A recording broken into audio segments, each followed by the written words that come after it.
Este pobre estudante do ensino médio é a mais nova vítima de Truck-kun, e ao acordar, ele se encontra em um mundo de Isekai.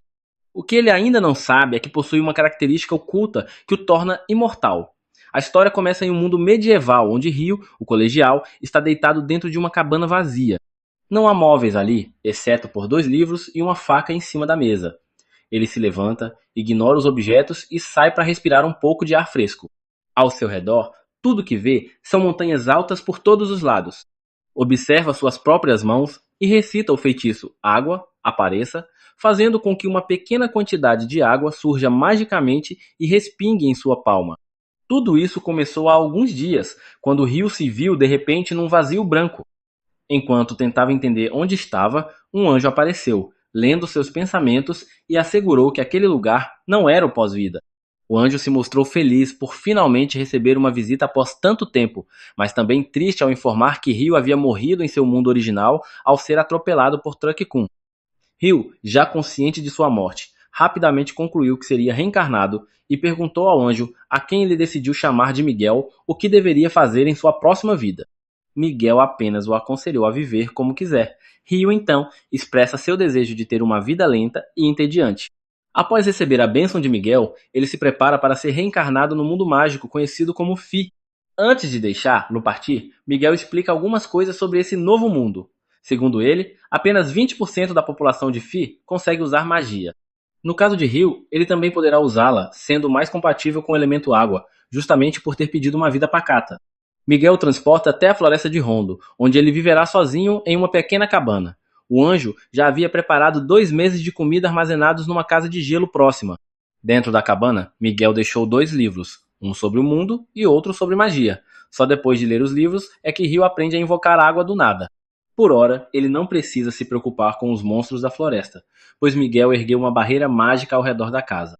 Ryo pratica novamente a magia da água e consegue criar uma esfera líquida apenas com o pensamento, sem precisar recitar o feitiço, algo bastante conveniente para o protagonista.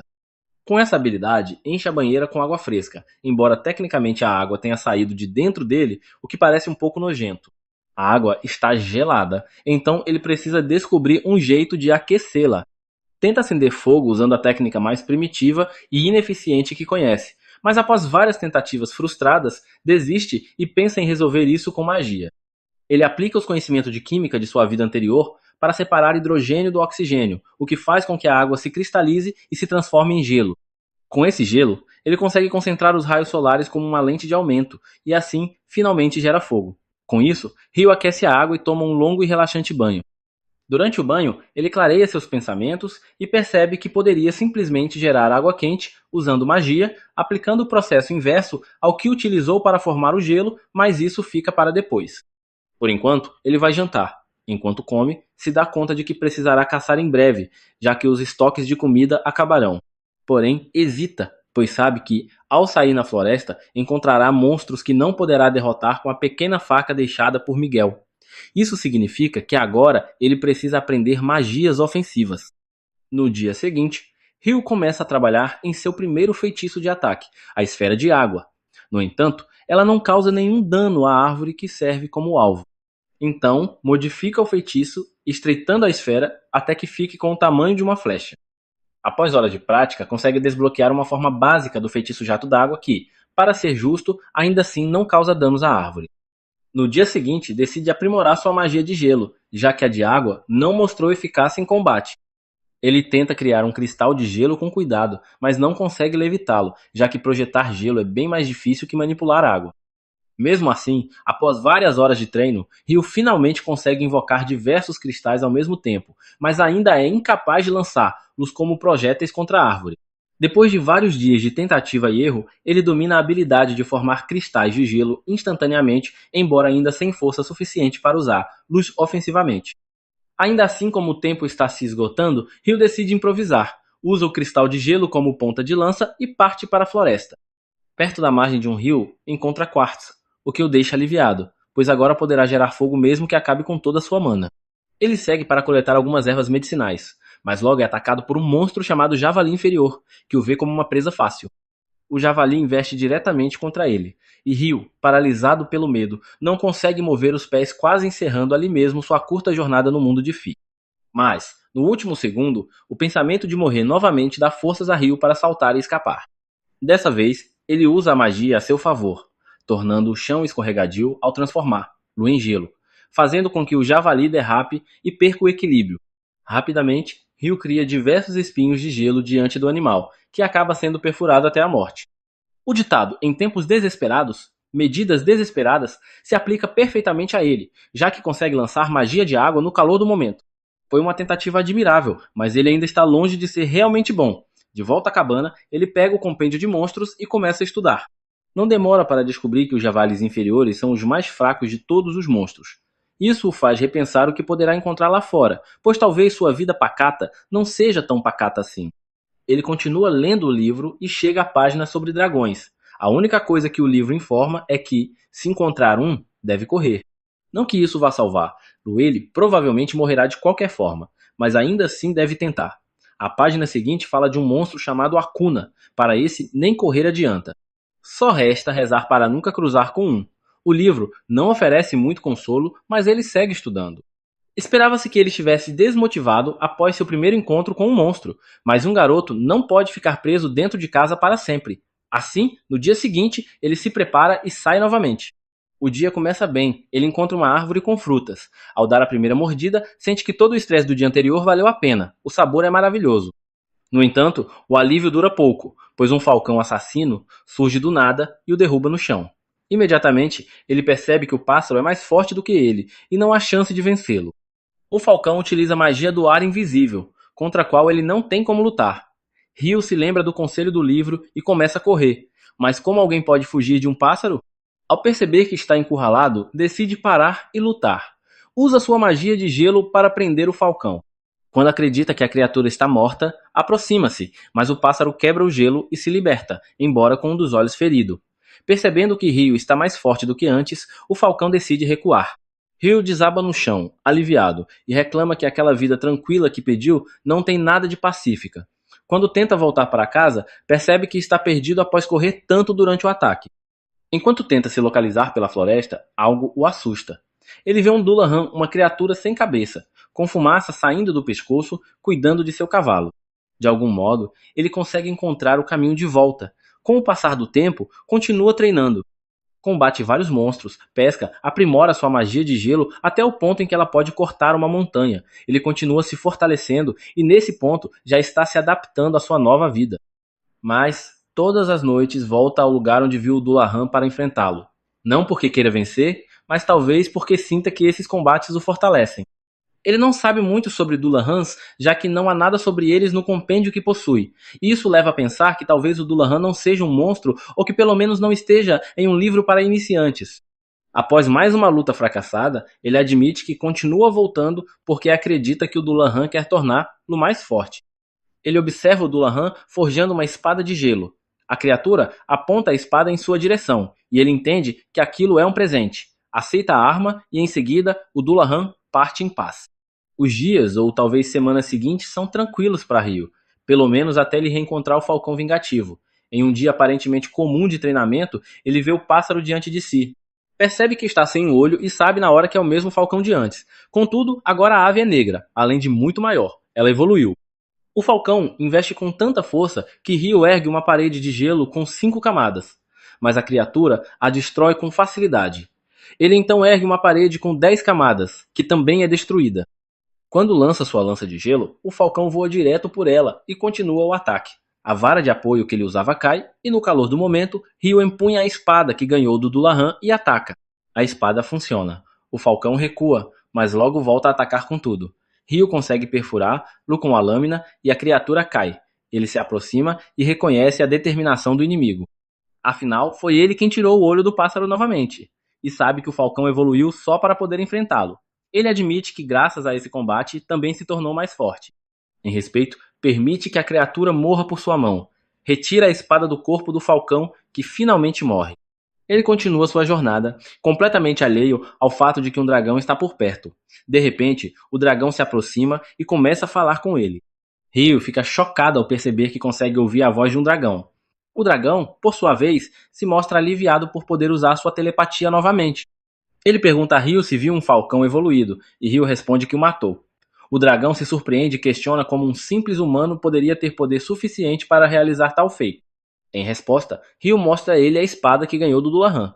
O dragão a reconhece de imediato como a espada do Rei das Fadas e pergunta o que Ryu fez para merecer tal presente, mas nem o próprio Ryu sabe responder. Como o dragão já havia terminado suas perguntas, Ryu aproveita para fazer as suas também. Os dois conversam até o entardecer, trocando palavras como velhos conhecidos, até que o dragão diz que precisa partir. Antes de ir, Ryu se apresenta, e o dragão revela seu nome, Luen. A essa altura, Ryu está genuinamente aproveitando sua nova vida.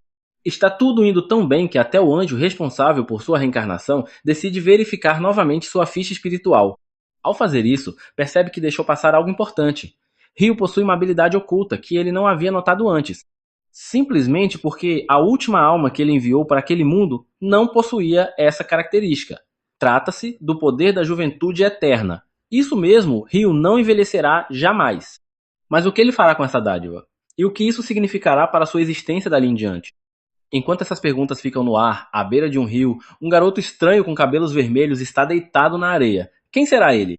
Ao se aproximar do navio destruído, encontra um homem estendido perto da embarcação. Ao examinar ele, percebe que ele já está morto. No entanto, logo em seguida, ouve um gemido vindo de outro lugar e seus olhos se iluminam. É o primeiro ser humano que encontra desde que chegou a esse mundo. O homem se chama Abel e tem flashbacks do ataque de um monstro parecido com um polvo gigante durante uma tempestade, o que acabou fazendo com que ele caísse no mar. Quando abre os olhos, percebe que está na casa de Ryu. Ele entende que sobreviveu de alguma forma e imediatamente começa a procurar por outros sobreviventes. Ao sair da casa, fica ainda mais confuso, pois não faz ideia de onde está. Nesse momento, Ryu se aproxima por trás, e Abel se surpreende por não ter sentido ele chegando, mesmo sendo um guerreiro habilidoso. Ele também fica impressionado com o estilo de vestimenta de Ryu, mas prefere não comentar por educação. Abel se apresenta e agradece a Ryu por ter salvado sua vida. Ryu responde que só conseguiu salvar ele e que todos os outros já estavam mortos quando os encontrou. Abel diz que não se preocupe com os outros, pois eram contrabandistas, mas, antes que possa dar mais detalhes, seu estômago ronca. Ryu sugere que continuem a conversa durante uma refeição e o leva para dentro. Durante o almoço, Abel, um tanto curioso, não resiste e pergunta sobre as roupas de Ryu. Ele responde que não tem outras roupas e também não possui tecido para fazer novas. Abel sugere que ele compre algumas, mas logo para de falar, imaginando que Ryu talvez seja pobre demais para comprar roupas. Porém, Ryu o tranquiliza dizendo que ninguém vive naquela região além dele. Abel então pergunta se Ryu caça sua própria comida e ele confirma. Quando Abel pergunta se usa a faca para isso, Ryu mostra sua magia de água, dizendo que a utiliza para caçar. Abel fica impressionado, pois apenas metade da população do mundo consegue usar magia, e ele faz parte da outra metade que não pode. Isso surpreende Ryu, já que o anjo havia dito que apenas 20% da população é capaz de usar magia. Em seguida, Abel pede que Ryu o leve até a costa, pois precisa verificar algo. No caminho, ele diz que, se encontrar em perigo, quer ficar na linha de frente. Ryu responde que não é necessário, mas Abel insiste, afirmando que não quer ser o tipo de homem que precisa ser salvo o tempo todo. Ryu aceita e o deixa fazer como quiser. Eles chegam ao navio destruído, mas todos os corpos desapareceram. Abel supõe que os monstros ou o mar os levaram. Agradece novamente a Ryu por ter salvo ele, pois teria tido o mesmo destino. Em seguida, diz que não encontrou o que estava procurando, mas que agora deseja reencontrar seus amigos.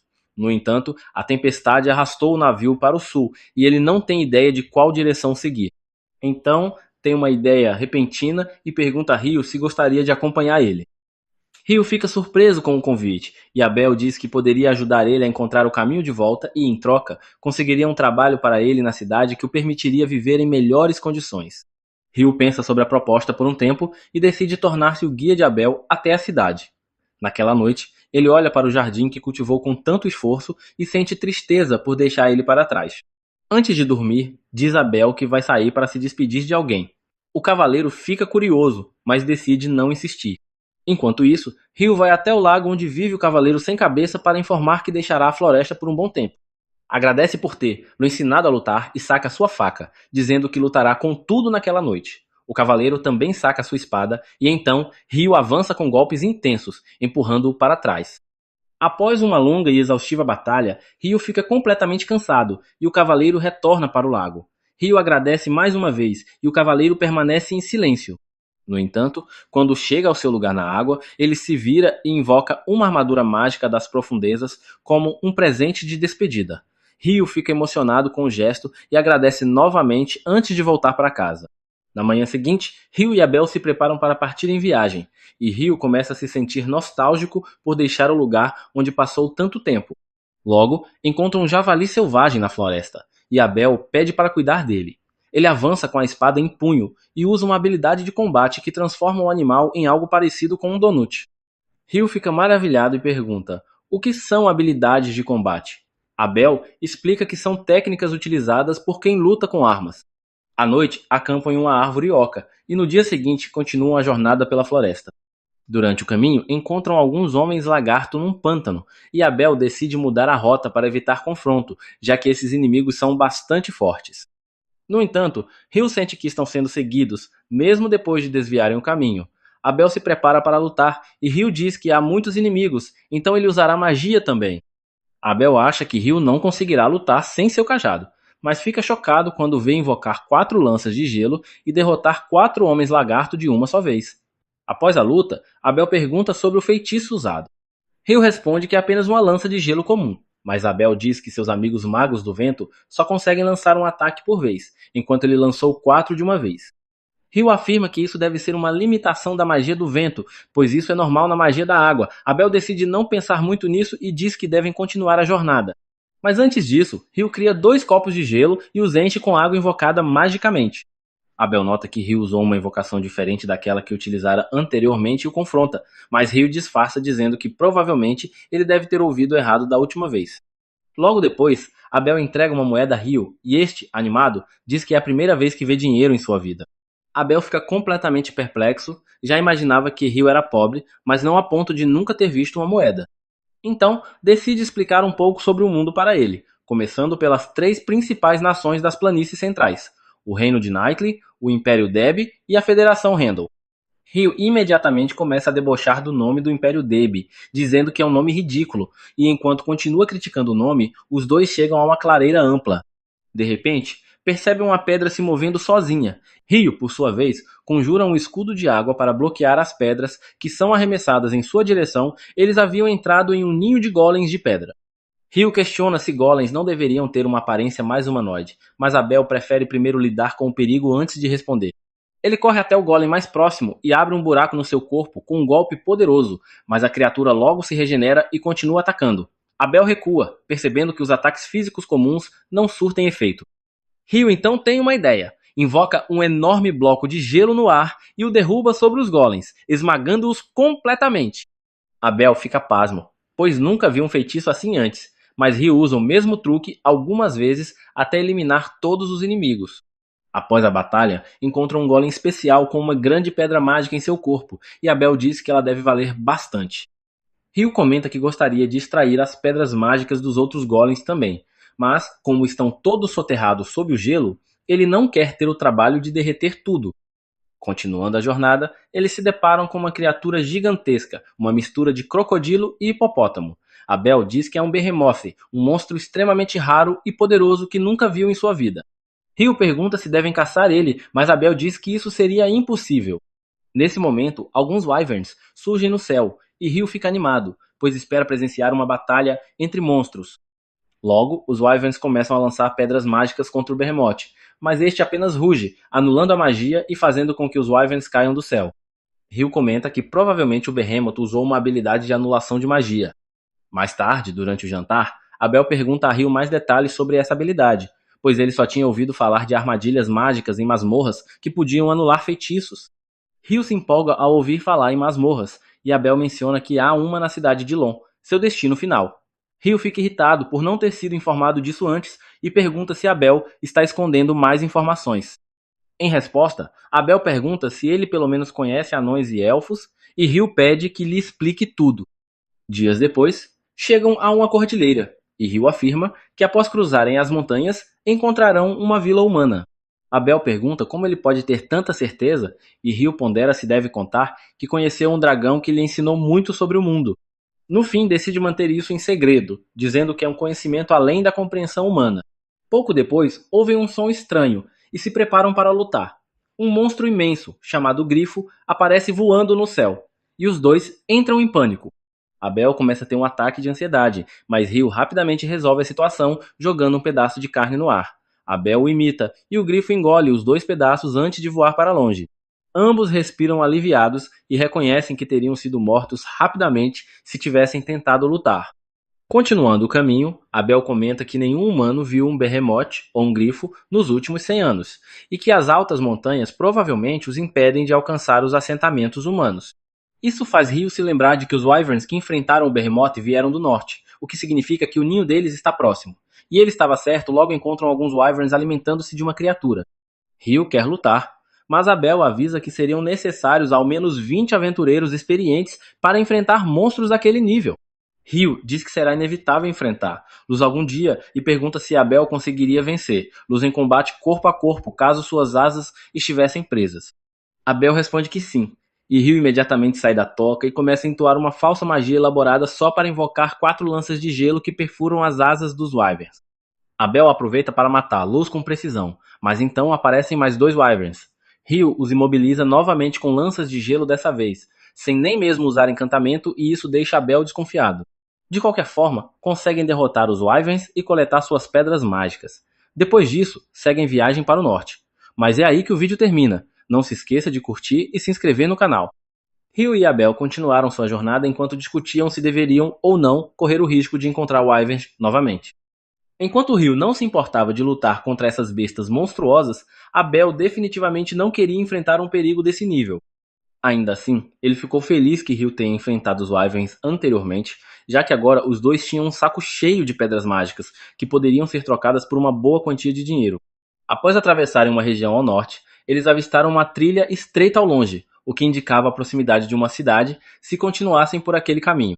Abel olhou ao redor e percebeu que a estrada levava em direção a uma montanha gigantesca a leste, parecendo o próprio Everest. Por isso, sugeriu que caminhassem para o oeste.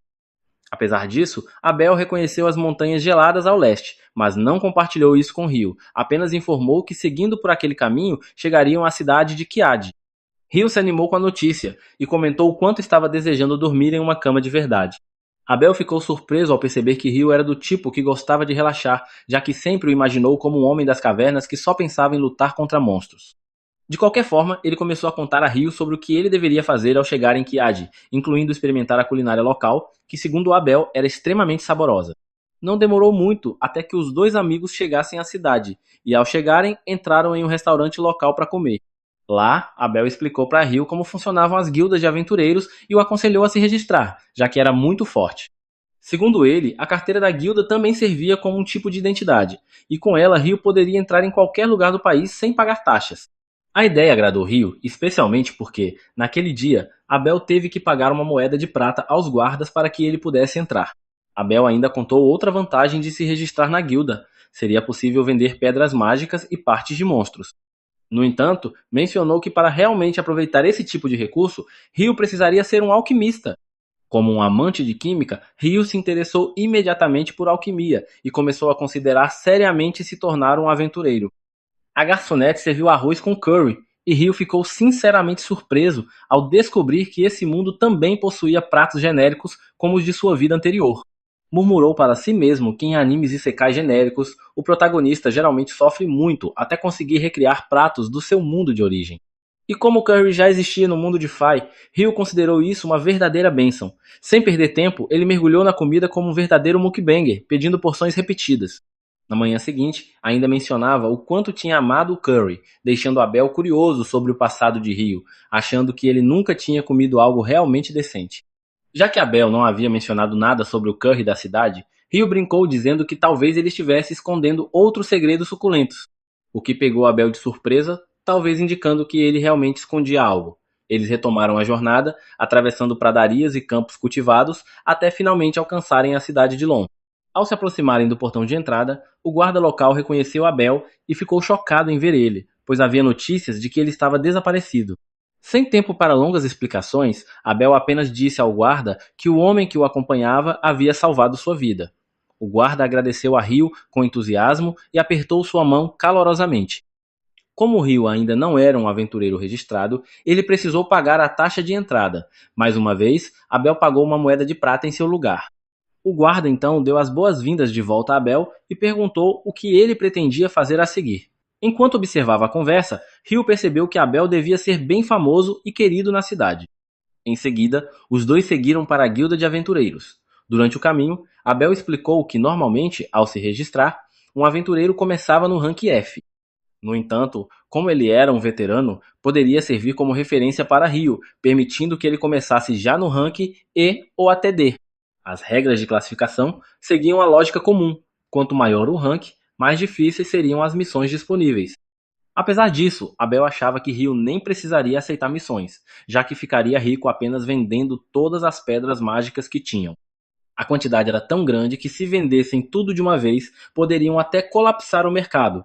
Por isso, Abel queria consultar o mestre da guilda antes de tomar qualquer decisão. Assim que entraram na guilda, todos ficaram chocados e emocionados ao ver que Abel estava vivo e bem. Diversas pessoas se aglomeraram ao seu redor, e Rio sorriu ao perceber que havia feito amizade com alguém tão popular. Ele preferiu sair para não atrapalhar e decidiu dar uma volta pela cidade. Durante o passeio, encontrou uma garota elfa que demonstrou interesse por sua roupa, identificando-a como pertencente ao Rei das Fadas. Rio ficou confuso, pois não fazia ideia de quem era esse tal rei. Infelizmente, a elfa afirmou estar com pressa e partiu rapidamente, dizendo esperar reencontrar ele em breve. Abel apareceu logo depois, procurando por Rio e o levou de volta para dentro da guilda, apresentando-o a todos como o homem que salvou sua vida. Abel o empurrou para frente, e em pouco tempo, todos se mostraram felizes e gratos a Rio por sua coragem. Depois que todos voltam aos seus afazeres, Abel leva Rio até a recepcionista da guilda para iniciar o processo de registro como aventureiro e o recomenda pessoalmente, pedindo que Rio seja registrado diretamente como aventureiro de rank D. A recepcionista fica incrédula ao ver que alguém como Abel, membro do renomado grupo Crimson Sword, está endossando alguém.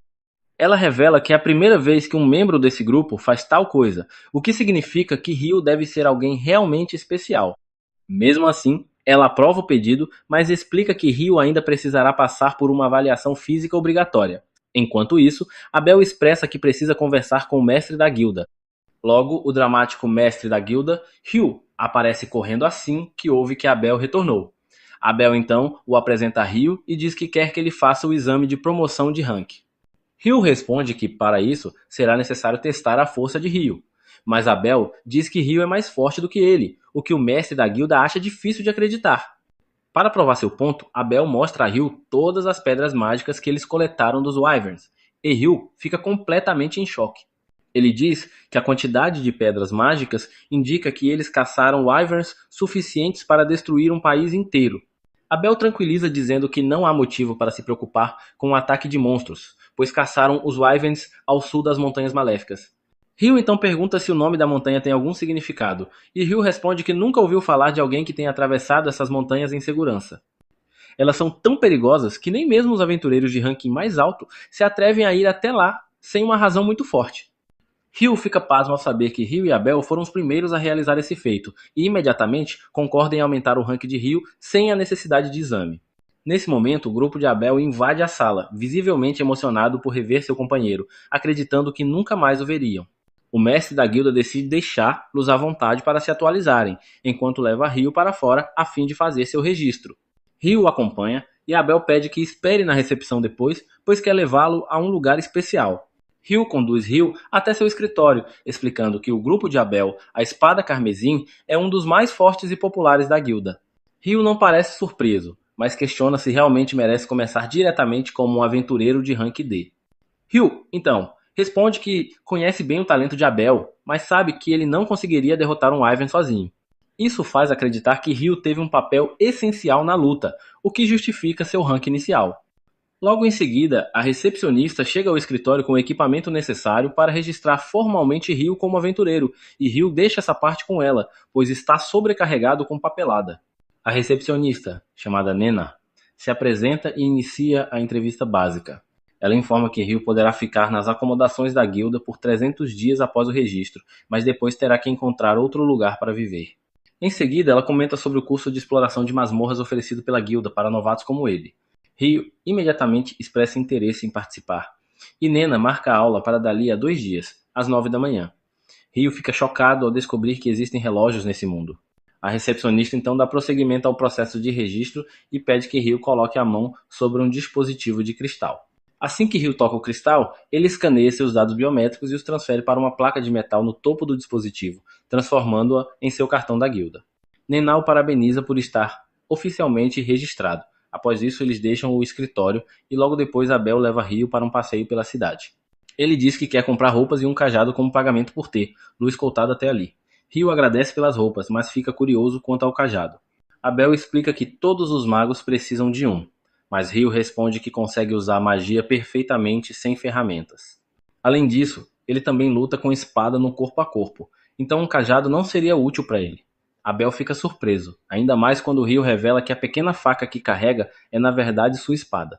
Apesar disso, Rio diz que há algo mais urgente do que roupas ou um cajado, informações básicas sobre o funcionamento do mundo. Em pouco tempo, ele descobre que as horas, dias, semanas e meses seguem o mesmo padrão da Terra e que até o sistema métrico é utilizado. Isso convence de que alguém da Terra veio para esse mundo há muito tempo e modificou a cultura local, explicando as muitas semelhanças com seu mundo de origem. Então Abel retorna da loja após pagar pelas coisas que compraram e diz que o verdadeiro evento do dia ainda está por vir. Ele leva Rio até uma enorme estalagem onde todos os amigos da guilda estão reunidos para comemorar seu retorno seguro. Eles festejam durante a noite toda e na manhã seguinte, Nena precisa buscar Rio para mostrar onde ele ficará hospedado. Ela o conduz até um quarto onde 2 aventureiros novatos já estão instalados. O rapaz de cabelos castanhos se apresenta como Nils e o loiro como Ido. Eles dão as boas-vindas a Rio e, assim que Nena sai, Nils começa a falar o quanto gosta dela. Ido repreende, dizendo para ele parar de sonhar com mulheres fora de seu alcance. Em seguida, ele começa a conversar com Rio sobre a vida nas acomodações da guilda. De repente, Nena retorna ao quarto com mais um aventureiro recém-registrado, que se apresenta timidamente como Amon. E assim, os 4 rapazes rapidamente começam a criar laços de amizade. Alguns dias depois, Rio e Amon terminam seu curso intensivo de exploração de masmorras para novatos, e o instrutor avisa que à tarde eles entrarão no primeiro nível de uma masmorra.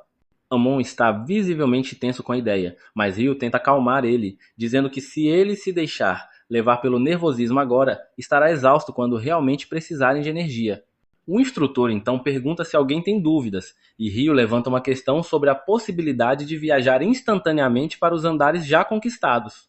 O instrutor fica impressionado, pois apenas aventureiros experientes sabem disso. Ele explica que algumas masmorras no sul possuem esse recurso de viagem instantânea entre pontos de controle, mas que a masmorra de Lon não oferece tal vantagem. Em seguida, o instrutor conduz todos os alunos até a masmorra, que fica no centro da cidade. Ele explica que a cidade foi construída ao redor da masmorra e que a cada alguns anos a população de monstros aumenta repentinamente, chegando às vezes à superfície. As muralhas ao redor da masmorra servem para proteger os civis desses ataques, mas ele tranquiliza os novatos, dizendo que no momento não há risco de uma onda massiva de monstros. Logo, o grupo chega ao primeiro andar da masmorra, que é uma zona segura, sem monstros. O instrutor libera os alunos para explorarem o andar, mas alerta que devem permanecer próximos da entrada. Rio e Amon formam uma dupla, e logo Rio sente a aproximação de um monstro. Ele diz para Amon atacar enquanto o segura, e o garoto nervoso saca sua espada. Poucos momentos depois, uma formiga monstruosa aparece, e Rio a identifica de imediato como uma formiga soldado, algo que leu em um livro. Ele orienta Amon a atacar o pescoço da criatura, enquanto ele a imobiliza com lanças de gelo. Rio prende completamente o monstro ao chão, e Amon consegue decapitar ele com facilidade, realizando sua primeira eliminação. Eufórico, ele comemora, e Rio coleta a pedra mágica da formiga como troféu de sua primeira caçada bem-sucedida. Mais tarde, eles jantam com seus colegas de quarto, que querem comemorar a primeira incursão na masmorra e ficam impressionados por terem derrotado uma formiga soldado.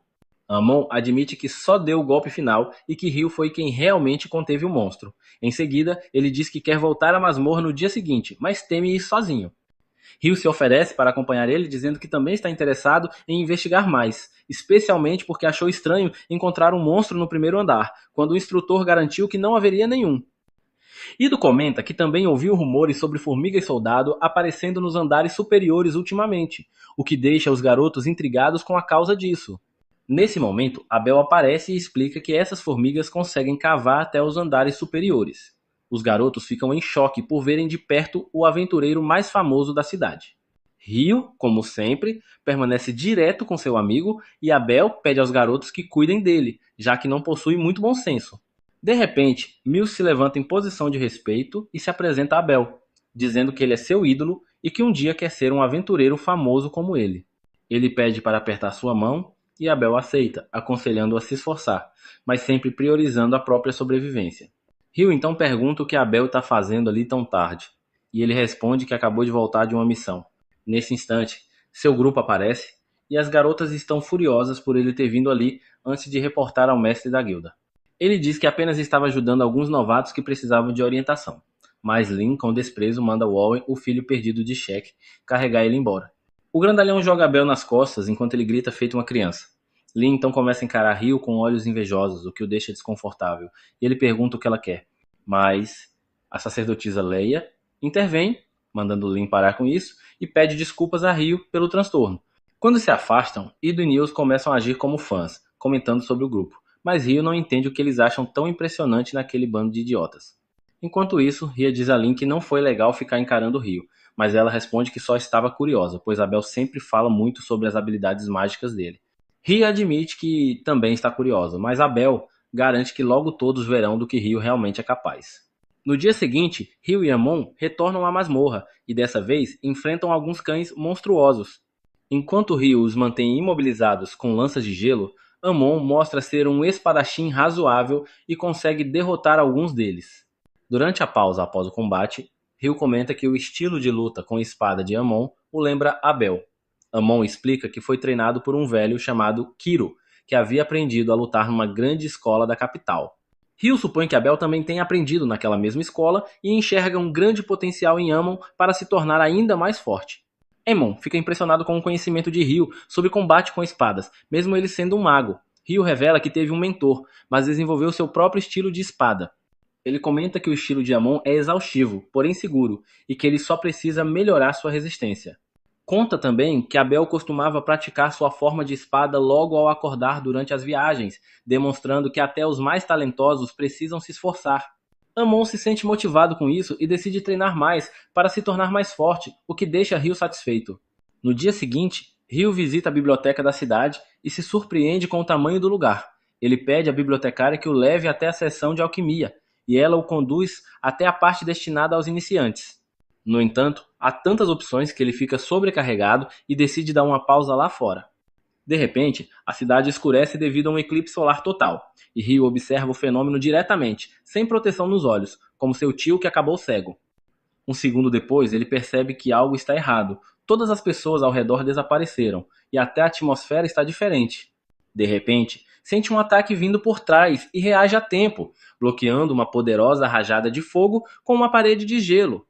Ele tenta entender quem o atacou e vê uma demônia se aproximando com um andar ameaçador, como se tivesse acabado de sair de GTA 4.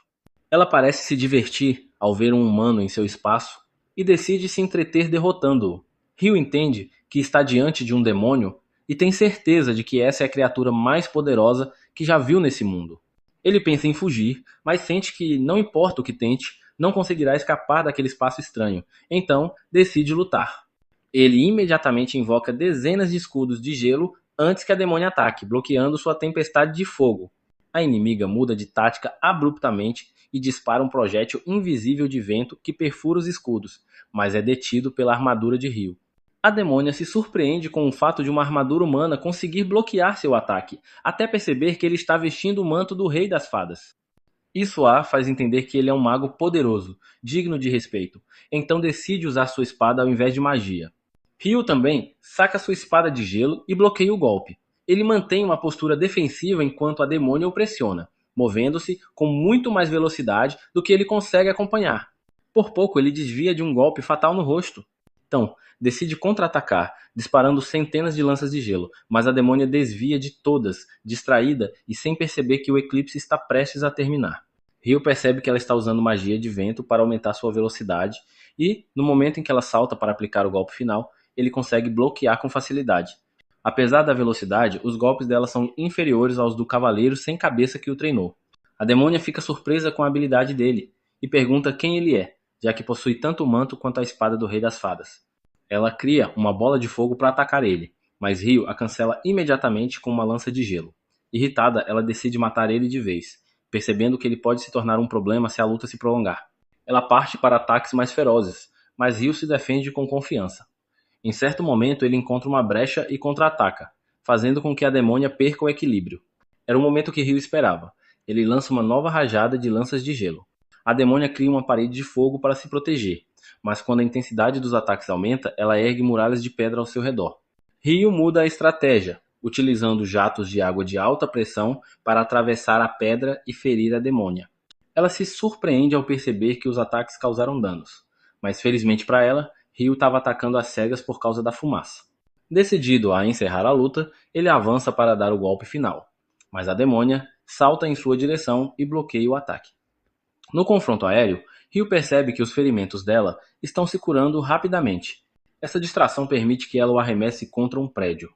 Quando ela está prestes a lançar um ataque final, nota gotas d'água caindo do céu. Intrigada, ela sente uma das gotas em seu rosto e grita de dor ao descobrir que a água está mais quente do que o ponto de ebulição. Desesperada, cobre-se com uma esfera de pedra para se proteger da chuva fervente, enquanto Ryo desce novamente ao campo de batalha. De repente, a mulher demônio libera uma poderosa magia de chamas, explodindo tudo ao seu redor. Ela caminha em direção a Ryo de forma ameaçadora, mas, nesse momento, o eclipse está quase no fim e sua espada começa a se desintegrar assim que a luz do sol a toca. A demonista comenta que não poderão terminar a luta dessa vez, e Ryo responde, irritado, dizendo para ela desaparecer logo. Leonor não se incomoda com o tom grosseiro dele e se apresenta, perguntando o nome de Ryo. Ele revela seu nome, mesmo deixando claro que não quer saber nada sobre uma demônia. Leonor fica surpresa ao perceber que ele já conhece os demônios e se arrepende de ter se divertido na luta ao invés de ter eliminado de vez.